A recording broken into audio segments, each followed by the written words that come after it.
Kristus membebaskan kita bukan supaya kita menjadi Tuhan gitu. Tuhanmu itu nggak perlu good works, Tuhanmu itu nggak perlu perbuatan baik, but your neighbor itu perlu.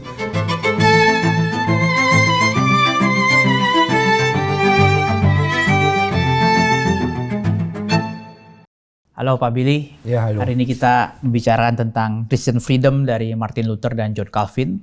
Kita mulai dari Luther yang berkata perkataan yang sangat terkenal, seorang Kristen adalah Tuhan yang sepenuhnya bebas atas segala sesuatu dan tidak tunduk kepada siapapun.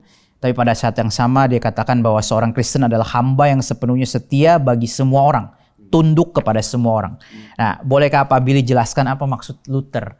Iya, jadi kalau kita baca di dalam Perjanjian Baru kan ini memang bukan orisinil dari Luther ya. Itu dia ngambil dari Paulus di 1 Korintus pasal 9. Nah, dia ngembangkan dari situ, dari tulisan Paulus, tentu di dalam konteksnya dia, tentu di dalam konteks reformasi gitu ya. Tapi memang kalimat paradoksikal ini menarik sih untuk kita gali lebih lanjut gitu ya. Di satu sisi seorang Kristen itu adalah Tuhan, dia bebas atas segala sesuatu karena dia sudah dimerdekakan oleh Kristus. Dia nggak perlu melayani siapapun, nggak perlu melayani mamon, nggak perlu melayani ketakutan, nggak diterima oleh Tuhan, manusia dan sebagainya. So di dalam konteks itu yang pertama ya. Tapi dalam konteks yang kedua, kebebasan Kristen ya bukan berarti lalu terus kemudian kita jatuh kepada hidup yang tanpa Taurat, hidup yang tanpa hukum atau antinomianis. Saya kira Luther juga sangat jelas di dalam bagian ini ya. Nah, kadang-kadang memang ini ya Pak salah mengerti gitu, seolah-olah itu istilah Christian freedom itu apa kan bisa dipakai bergantian juga dengan evangelical freedom gitu ya, maksudnya untuk menyatakan kaitan bahwa kebebasan Kristen itu nggak bisa dipisahkan daripada Injil gitu, dari Injil sebagai kabar baik. So evangelical freedom, kebebasan Injili ya di dalam hal ini ya. Berarti kita menerima kasih Tuhan itu cuma-cuma melalui iman dan kita memang nggak pernah sempurna di dalam menaati firman Tuhan, di dalam melakukan hukum Taurat, di dalam mengasihi Allah dengan segenap hati, segenap kekuatan, segenap akal budi dan seterusnya. Dan juga nggak mampu untuk mengasihi manusia seperti diri kita sendiri. Jadi kita dibebaskan kuasa Injil di situ ya. Nah itu kita benar-benar bebas di situ. Nah tapi terus kemudian tentu Luther ya, dia ada kepekaan, dia menyadari bahwa ini bukan berarti lalu kehidupan, mungkin saya pakai istilah modern ya, itu autonomous freedom gitu. Nah itu tentu bukan evangelical freedom. Kadang-kadang disalah mengerti ya. Kebebasan Injili sama dengan kebebasan otonomi gitu. Otonomi ya terserah saya mau ngapain gitu ya. Ini kan uang-uang saya sendiri gitu misalnya. Ini kan waktu-waktu saya sendiri. Ini kan keluarga saya sendiri gitu. Rumah-rumah saya sendiri dan seterusnya dan seterusnya. Itu lebih condong, lebih mirip kepada autonomous freedom ya daripada evangelical freedom. Karena waktu kita bicara evangelical freedom tentang kebebasan Injili, yaitu seperti dikatakan Luther, sekali lagi ya mengutip dari Paulus, dia menjadikan dirinya itu hamba bagi semua orang. Kalau dari tulisan Paulus aslinya kan supaya kita boleh memenangkan sebanyak mungkin orang. Jadi Paulus rela untuk menjadi seperti orang yang di bawah hukum Taurat, orang Yahudi ya, meskipun dia sudah bebas dan dia di dalam anugerah Tuhan. Seperti orang yang non-Yahudi, seperti orang Yunani, dia juga seperti orang Yunani ya, meskipun dia bukan berarti tanpa hukum Kristus gitu. Jadi kita melihat di dalam tulisan Paulus memang dia concernnya itu misionaris, misiologis gitu ya. Itu untuk memenangkan orang gitu. Itu penting itu dalam hal ini.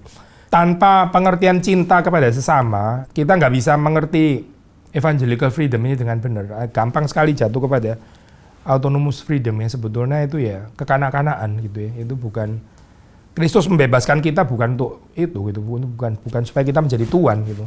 Tapi Tuhan yang tetap adalah Tuhan di dalam hal ini ya. Dan Tuhan menyerahkan kepada kita sesama manusia untuk kita layani gitu. Ini kan dua bagian ya Pak ya. Apakah bisa dibilang bahwa yang bagian pertama itu berkaitan dengan iman, pembenaran, yang kedua tentang love? Ada tafsiran kayak gitu, betul. Tafsirannya juga banyak actually gitu ya. Saya pernah tulis artikel tentang ini ya di jurnal Evangelische Theologie. Judulnya saya kayak bahasa Jerman gitu, tapi tulisannya sebetulnya bahasa Inggris ya. Tentang Luther on Christian Liberty ya. Jadi memang topik tentang bagian itu gitu. Nah, salah satu kemungkinan menafsir indeed adalah seperti itu gitu. Waktu bilang bebas ya ini iman ya dalam hal ini ya. Kita memang nggak pernah mampu untuk bisa menaati Tuhan secara sempurna gitu, dan ya itu nggak ada jalan keluar. Tapi melalui iman kepada Kristus yang karenanya sempurna itu diperhitungkan bagi saya, sehingga saya benar-benar bebas di dalam hal ini. Kristus memerdekakan kita.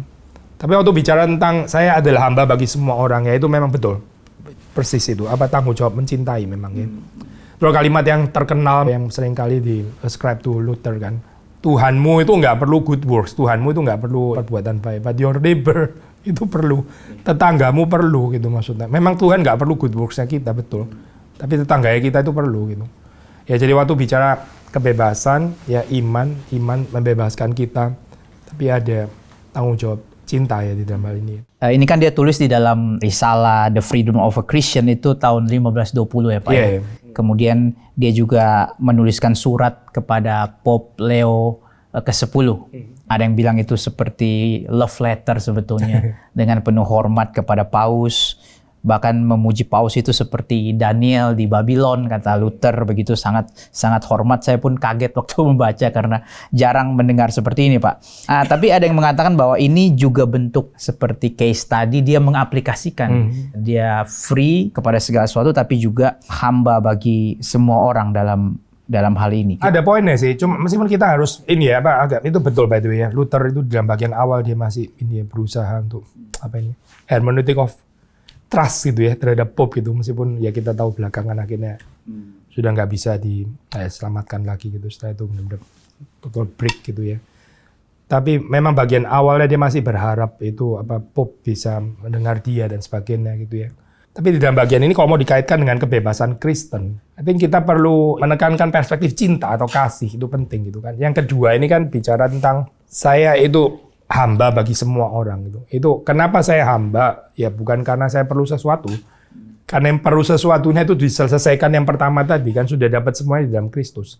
Tapi ini karena cinta gitu, bukan karena saya mau mendapat sesuatu. Nah, itu penting ya untuk mengerti kebebasan waktu dia menulis letter itu ya. Kita nggak boleh taruh di dalam pengertian freedom to criticize gitu misalnya.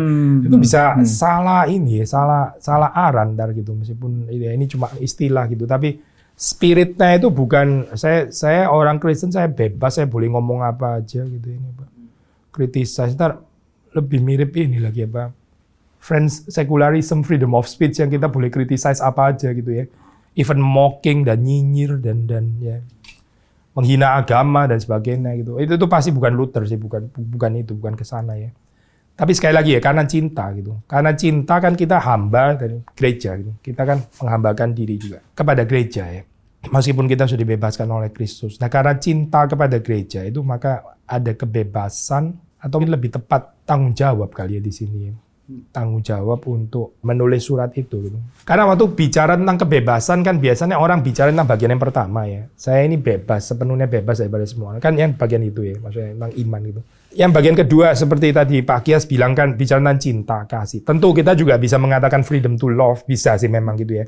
Kebebasan mencintai, kebebasan mengasihi. Tapi di sini ya justru penekanannya kan bagaimana saya secara willingly, secara rela itu menghambakan diri saya gitu. Ya, jadi itu adalah karena cinta maka saya bertanggung jawab untuk memberikan koreksi dalam hal ini. Nah, kalau kita mau kaitkan dengan sepanjang tradisi ini ya, again bukan tradisi French secularism yang kritik agama, hostile, terus satir gitu ya, tradisi satir kuat sekali gitu nih French secularism. Bukan itu kalau kita baca dalam sejarah gereja, tapi kita melihat sejak dari perjanjian lama, nabi-nabi itu juga digerakkan karena cinta, memberi peringatan gitu, memberikan warning ya. Mereka menjalankan fungsi profetik gitu. Profetik memang nggak harus selalu menegur, kadang bisa menghibur juga gitu. Tapi waktu saat yang tepat menegur ya menegur gitu. Jadi ini ya sama sebetulnya yang dilakukan oleh Luther ya, inline dengan sejak dari perjanjian lama. Bahkan Yesus pun juga begitu ya. Dia memberikan kritisi yang tajam terhadap keagamaan pada saat itu karena dia mencintai. Karena dia mencintai manusia. Ya, jadi kita baca di sana ya, jangan sampai kehilangan perspektif cinta atau kasih gitu. Kalau nggak ntar kayak apa ya, I criticize therefore I am gitu. Nggak menarik itu maksudnya, narasi gitu ya. Ini menarik ya karena Luther kepada Pope waktu itu, saya berefleksi gitu Pak baik secara misalnya kita sebagai hamba Tuhan atau jemaat begitu ya, itu kan kadang-kadang itu punya keberatan lah kepada katakanlah keputusan gereja, pekerjaan Tuhan apa dan lain-lain yang cuman kebanyakan yang saya lihat itu jatuhnya kenyinyir atau menahan begitu ya. Bagaimana kalau betul-betul katakanlah ya memang dalam hal ini yang salah itu institusinya misalnya. Apakah bisa kita seperti Luther seperti ini sebagai contoh atau gimana Pak? Ya memang bisa aja sih kemungkinan itu ya. Ternyata mungkin institusinya yang salah gitu ya. Keputusannya apapun gitu ya. Kalau kita, nah ini saya boleh ke Calvin ya. Oh ya, boleh. Sekaligus jawabannya itu apa? Calvin kan konsepnya lesser magistrate gitu ya. Jadi itu ada orang yang ordonya di bawahnya. Lalu ada di bawahnya lagi gitu ya. Kebahayaannya itu kalau langsung dari bawah ke atas gitu ya. Bukan karena ini sih, bukan karena gengsi kebudayaan timur, bukan gitu. Bukan ke sana, tapi itu rentan terhadap chaos ya biasanya gitu. Iya, rentan terhadap chaos. Dan dari perspektif para reformator, chaos itu ya pekerjaan setan gitu. Itu karena Tuhan itu menciptakan from chaos to order. Jadi kalau dibalin ke chaos lagi itu berarti merusak, itu anti kreasi namanya gitu. Itu melawan pekerjaan Tuhan yang kreatif itu kan, dibikin dirusak lagi ya, itu makanya mereka hati-hati sekali. Ordo ya, ada ordo gitu. Ordo itu penting gitu. Ordo bukan berarti hierarki paternalistik lah atau apalah, atau kalau pembacaan postmodern kan seringkali oppression lah atau apalah, power abuse dan sebagainya itu ya hermeneutic of suspicion ya, maksudnya ini ya. Tapi sekali lagi balik lagi, kalau tadi Pak Kias bilang kan mungkin aja ya ada kemungkinan memang institusinya yang salah ya. Kalau institusinya yang salah ya kita lihat kita posisi di mana. Kita bicara kepada order yang di atas kita gitu. Dengan harapan kan ya bisa disampaikan sampai ke atas gitu. Ya jadi kita menghindari kekacauan. Tapi kalau boleh tambahin, satu kemungkinan institusi salah bisa gitu ya. Sisi yang lain saya yang terlalu curiga bisa juga loh gitu maksudnya. Nah, itu perlu dikoreksi juga ya. Lawan katanya hermeneutic of suspicion kan hermeneutic of trust gitu ya. Kalau kita balik ke Alkitab, trust itu nggak bisa dipisahkan dari cinta lagi-lagi gitu. Kasih itu percaya segala sesuatu, 1 Korintus 13 ya. So di dalam cinta, di dalam kasih itu ada percaya gitu. Kita pakai hermeneutic of love, hermeneutic of trust gitu. Nggak gampang jatuh kepada hermeneutic of suspicion yang nggak perlu gitu. Saya bukan bilang nggak ada tempat tuh hermeneutic of suspicion ya. Maksudnya hidup di dalam fallen world ini tentu perlu hermeneutic of suspicion gitu. Kita berurusan dengan orang-orang jahat, kita nggak mungkin tanpa hermeneutic of suspicion gitu. Tapi kalau kita pakai ini terus gitu ya, ini kan persoalannya kan nggak ada perspektif grace ya. Perspektifnya itu fallen terus gitu ya. Ya misalnya kayak kita ngobrol-ngobrol kayak gini ya, Pak Kias tanya terus saya sudah curiga duluan. Sebenarnya saya mau diapain dengan kalimat ini? Jangan-jangan ini menjebak gitu ya. Habis ini terus saya apa? Ya ini kan nggak ada perlunya gitu ya. Bukan pada tempatnya di sini saya operating pakai hermeneutic of suspicion gitu. Ya itu perlu dilatih juga ya. Siapa tahu yang salah ya saya gitu. Luther ini kan seringkali dituding gitu ya, jadi akar individualisme, sekularisme bahkan ya. Kenapa bisa sampai ke sana? Apakah karena salah pembacaan tentang dia, sepotong-sepotong atau gimana? Ya, it's about time lah ya kalau kita lihat. Memang kan pada saat itu kan sebelum reformasi kan power gereja itu kan ya kurang distributed gitu ya. Jadi it's about time sih. Kalau nggak Luther ya yang lain. Kalau bukan ini enlightenment akan terjadi anyway gitu. Lambat atau cepat gitu ya. Mungkin nggak lewat Luther, lewat yang lain gitu maksudnya ini apa. Kita baca Erasmus ya. Erasmus kan juga, maksudnya Erasmus tetap setia dengan gereja Roma Katolik ya. Tapi dia bukan berarti nggak ada kritik loh di dalam tulisannya. So saya nggak rasa tepat ya kalau semuanya itu Luther harus bertanggung jawab semuanya gitu karena memang koreksi itu perlu gitu. Tapi kalau ekses ya, maksudnya mana ya nggak ada eksesnya gitu. Orang bisa stretch akhirnya salah gitu ya itu. Ya Luther juga nggak sempurna juga. Pasti kita juga bisa lihat ada kekurangannya dan sebagainya. Tapi picture menggambarkan seperti kayak Luther suruh tanggung jawab semuanya itu nggak tepat ya itu. Luther tanggung jawab untuk Nazi, tanggung jawab untuk Hitler, tanggung jawab untuk Enlightenment, Aufklärung, tanggung jawab untuk Voltaire. Wah, I don't think so kayaknya. Itu terlalu stretch itu tafsiran itu ya gitu. Tapi bahwa ada kemiripan betul gitu. Cuma kita perlu lihat juga ada dissimilarity ya gitu ya. Ini orang bisa salah ngerti kan. Ini loh sidang di Worms yang terkenal itu ya. Kalimat yang paling diingat oleh jemaat itu kan Here I stand ya, I cannot do otherwise gitu. Kalimat editorial belakangan itu sangat mungkin bukan Luther yang ngomong gitu. Lumayan konsensus ini di scholarship gitu. Tapi orang sekarang sering kali lupa apa yang dia ngomongnya lebih penting. Yang dia benar-benar ngomong ya, bukan here I stand gitu. Tapi saya nggak bisa revoke gitu ya. Kalau ada yang salah ya silakan ini buktikan ini by plain reason ya. Maksudnya nalar gitu ya. Bukan debat kuda maksudnya, tapi plain reason. Karena my conscience itu captive by the word of God. Hati nurani saya tertawan oleh firman Allah.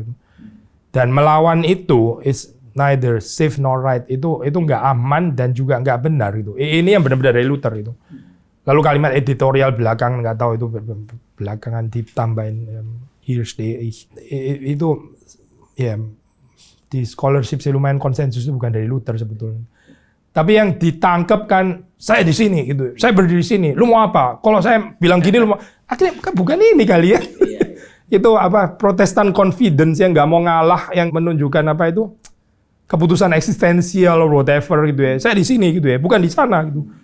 Tapi pertanyaan sederhana, here I stand. Oke, katakanlah misalnya kita ngomong here I stand. Where? Maksudnya di mana gitu? Kan itu penting ya kali here I stand, here-nya itu where gitu. Maksudnya itu di mana gitu. Sebetulnya apa yang dimaksud Luther? Kalaupun kita mau tetap pakai istilah itu gitu. Tapi orang lebih tertarik dengan sikap nggak mau ngalahnya itu apa? Protestant conviction gitu misalnya ya. Nggak mau taat gitu dan sebagainya. Itu misleading, sangat misleading itu pembacaan kayak gitu ya. Lalu dia kan juga di situ minta waktu untuk dia berdoa semalaman itu. Bener, aspek itu ya. Ya, with fear and trembling. Iya. Jadi bukan gambaran Luther yang kayak apa itu? Hercules apa? The German Hercules. Dia orang biasa yang ketakutannya, dia perlu anugerah Tuhan, bener. Boleh singgung sedikit nggak kehidupan mistik Luther seperti apa ya Pak? Dia kan dipengaruhi ini ya, apa spiritualitas dipengaruhi tulisan kayak Johannes Tauler gitu ya. Itu tuh dia certainly mengagumi Bernard de Clairvaux. Terus kemudian selain Johannes Tauler itu banyak sekali pengaruhnya di dalam ini ya, tulisan Luther. Tapi ada satu tulisan, ini saya ada tulis juga di buku ini, buku Spiritualitas Reformatoris. Itu tulisan anonimus namanya Theologia Germanica ya. Atau Theologia Deutsch Frankfurter atau apapun istilahnya ya. Itu sangat mempengaruhi dia. Dia bahkan pernah kasih editorial gitu, ini apa Prakata lah, menerbitkan bagian itu. Satu versi yang pendek, terus kemudian versi yang lebih utuh gitu. Jadi apparently memang dia sangat kagum dengan tulisan itu gitu. Nah di situ Luther mendapat bibit-bibit ini ya, benih ide reformatoris. Misalnya ya, tulisan Theologia Germanica itu membedakan orang tuh 4 macam gitu. Ada waktu berurusan dengan hukum atau Taurat lah ya kalau istilah ini. Itu ada yang melakukannya itu karena compel, karena terpaksa, karena disuruh, karena harus gitu. Lalu ada yang melakukannya itu karena reward, jadi transaksional gitu. Saya melakukan ini supaya dapat sesuatu gitu. Yang ketiga itu nggak mau berurusan sama sekali dengan hukum, merasa diri sudah sempurna. Itu penulis Theologia Germanica bilang ini orang jahat sebetulnya gitu ya. Itu kalau kita balik lagi ke yang kedua tadi yang karena reward itu kan fit dengan gambaran legalistic Christianity katakanlah gitu ya. Untuk legalistic Christianity dia bilang saya itu salah gitu ya. Tapi dia pakai istilah jahat gitu ya. Itu terhadap kaum antinomianis sebetulnya gitu. Antinomianis itu yang nggak merasa perlu hukum lagi, nggak perlu taat lagi ya. Saya mau gini, lu mau apa gitu. Itu menurut penulis Theologia Germanica, orang-orang yang nggak mau berurusan dengan hukum, nggak mau berurusan dengan Taurat, itu orang jahat gitu. Karena luar biasa self-righteous, mereka sudah rasa nggak perlu disiplin rohani lagi gitu. Nah, itu yang ketiga. Lalu yang keempat, tentu yang keempat ini adalah yang seharusnya itu, yaitu orang yang menjalankan hukum, menjalankan Taurat itu karena cinta, out of love ya. Jadi bukan karena reward, juga bukan terpaksa atau dipaksa, dan juga bukan nggak mau tahu dengan hukum atau nggak mau tahu dengan Taurat, tapi dia melakukannya itu Westminster Confession itu pakai istilah yang indah ya, dia itu willingly and cheerfully, dengan sukacita gitu ya, melakukan Taurat gitu. Nah ini fit dengan gambaran yang kedua gitu ya, menghambakan diri secara bebas dengan sukacita karena cinta tadi gitu. Nah ini tulisan kayak begini ini apa ya mempengaruhi spiritualitas Luther ya, tapi kita pembacaannya kan seringkali ini ya apa itu proyeksi apa ya, nggak tahu lah ini apa saya boleh pakai istilahnya agak ngawur nggak sih? Gambaran Marvel DC ya, diproyeksikan kepada Luther gitu, maksudnya ini apa? Ya itu bukan Luther kali ya gitu, maksudnya the great hero dan seterusnya, gambaran Hollywood atau apa sih sebetulnya gitu ya, nggak fit gitu. Dia itu orang biasa yang bisa ketakutan, yang perlu waktu untuk pikir gitu, dan mungkin kita terganggu dengan gambaran personalitas kayak begini karena kita maunya Luther itu kayak German Hercules gitu misalnya ya. Tapi bukankah waktu kita melihat ini ya, kelemahannya, kerapuan, harusnya kita justru bisa lihat, makanya dia bisa berhasil itu benar-benar anugerah Tuhan gitu. Bukan karena dia hebat, bukan karena dia Hercules bisa angkat sana sini dan bukan itu. Tapi karena ada Tuhan yang menopang dia gitu. Ya termasuk dengan berat gitu ya, dia harus ngomong, saya nggak akan tarik gitu, saya nggak bisa tarik ini, kecuali ya, tapi silakan kalau mau koreksi, saya bukan Tuhan ya, saya bukan memosisikan diri sebagai the truth ya. Kamu boleh koreksi loh, tapi kalau koreksi tolong plain reason, jangan muter-muter gitu ya, nggak ada itu bukan plain reason namanya. Dan silakan pakai kitab suci, tunjukkan bagian mana yang salah ini. Ya itu loh, itu yang I think kita boleh belajar dari spirit ya Protestan dari Luther gitu, bukan here stay gitu ya, here I stand gitu ya, nggak bisa digoyang punya gitu, nggak terlalu bermanfaat itu ini gambaran kayak gitu. Ya Pak, menarik tadi bilang ya Luther pun ya humble dan merasa diri lemah. Tapi di sisi lain kan memang dia itu yang pernah saya baca itu dibandingkan monk dan profesor di zaman dia memang kan di atas rata-rata begitu ya. Sangat jam terbangnya tinggi, seminggu bisa berkhotbah berapa kali gitu. Nah itu gimana melihatnya? Kita ngomong Luther nothing tapi juga seperti itu. Tuhan pasti pakai orang, dia ada bijaksana. Tuhan itu maha bijaksana. Dia pasti lihat orang ini kemampuannya apa dan itu pasti semua diperhitungkan Tuhan. Tapi kemampuan itu kan juga datang dari Tuhan. Salah satu yang seringkali disoroti, ini bukan cuma Luther tapi juga Calvin by the way, itu background jurisprudence ya, background law gitu. Itu sangat decisive itu untuk ini perkembangan teologinya Luther. Maksudnya Tuhan pakai ini intentionally gitu ya. Kalau ada bedanya dia dengan monk atau biarawan-biarawan yang lain itu apa gitu? Ya, salah satunya karena Luther tahu ini melakukan semua ini nggak sampai kepada standar hukumnya Tuhan gitu. Dan dia punya kepekaan itu ya karena dia belajar jurisprudence gitu. Kalau orang nggak belajar jurisprudence mungkin dia pikir ya oke lah, saya mungkin nggak sempurna tapi juga nggak jelek-jelek banget ya gitu maksudnya. Masa Tuhan nggak bisa toleransi? Mungkin ya gitu ya, mungkin. Tapi di dalam pikiran Luther itu nggak mungkin secara jurisprudence itu nggak ada tempatnya kayak begitu. Dan itu ya akhirnya menjadi berkat juga gitu, di mana orang sejamannya nggak melihat itu sebagai masalah, bukan kekotoran, bukan problem, tapi dia lihat ini problem sebetulnya. Gitu. Ya, dan dia nggak pernah bisa memuaskan hati Allah. Mungkin yang lain merasa ya cukup bisa gitu ya. Saya lanjutkan yang tadi dari Pak Billy kutip Westminster itu willingly and cheerfully. Iya, ada saat-saat tertentu sepertinya kita bisa lakukan itu begitu. Tapi di saat-saat yang lain kita sulit melakukan willingly and cheerfully begitu, Pak. Apakah ini normal, Pak? Iya, memang kita kan masih berada di dalam dunia yang berdosa. Kita juga masih berada di dalam body of sin juga. Itu istilah yang dikutip di Westminster juga. Kita masih berperang, Paulus juga masih berperang. So akan tetap ada fallen perspektif gitu. Yang betul-betul completely, willingly and cheerfully and joyfully and with a grateful heart, yaitu di sorga gitu ya. Itu di sorga. Kita masih di dunia, pasti masih perlu fallen perspektif gitu ya. Fallen perspektif itu kita perlu memaksa diri kadang-kadang, ya menyangkal diri lah istilah yang dipakai oleh Yesus Kristus gitu ya dalam hal ini ya. Cuma begini, kalau kita bertumbuh ya, harusnya kan makin lama makin ringan nggak ya gitu. Harusnya kan kita bisa mengaminkan, mengalami apa yang Yesus bilang, kuk yang kupasang tuh enak dan bebanku pun ringan gitu. Ya waktu pertama kali mengangkatnya mungkin bisa terasa berat, again dari fallen perspektif ya, karena memang kita perlu menyangkal diri. Tapi setelah kita angkat bersama dengan Tuhan, karena kita nggak mengangkat sendiri, harusnya benar-benar terasa ringan sih gitu. Kalau kita bertahun-tahun berat terus ya, itu something is really wrong gitu.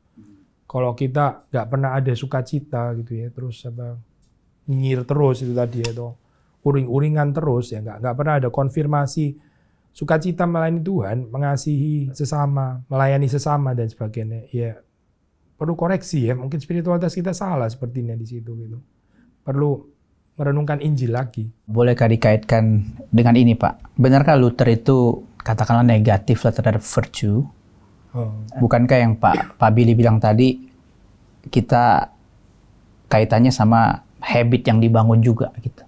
Untuk bisa willingly and cheerfully juga perlu ada yang dibangun begitu. Tapi Luther kesannya menolak virtue yang dilatih gitu. Gimana melihatnya? Ya memang kita sekarang di zaman kita ada James Smith lah dan sebagainya, dia ini lagi habit dan seterusnya. Kadang-kadang kalau dari perspektif reformatoris dianggap seperti kayak, tapi ini mungkin different episode kali ya. Oke. Apa itu? Gini. Saya jelasin dari perspektif reformasi aja lah, reformatoris gitu ya. Wajar sih kalau dia sangat kritikal terhadap virtue gitu, karena di dalam konteks itu kan orang merasa virtue-nya orang itu cukup. Padahal Luther tahu, again, background jurisprudence, nggak cukup ini sebetulnya gitu. Tapi orang merasa cukup. Terus bukan cuma merasa cukup, dan merasa cukup itu bisa kayak semacam membeli perkenanan Tuhan gitu, mendapatkan perkenanan Tuhan. Itu kan highly problematik ya sebetulnya gitu, sangat-sangat bermasalah.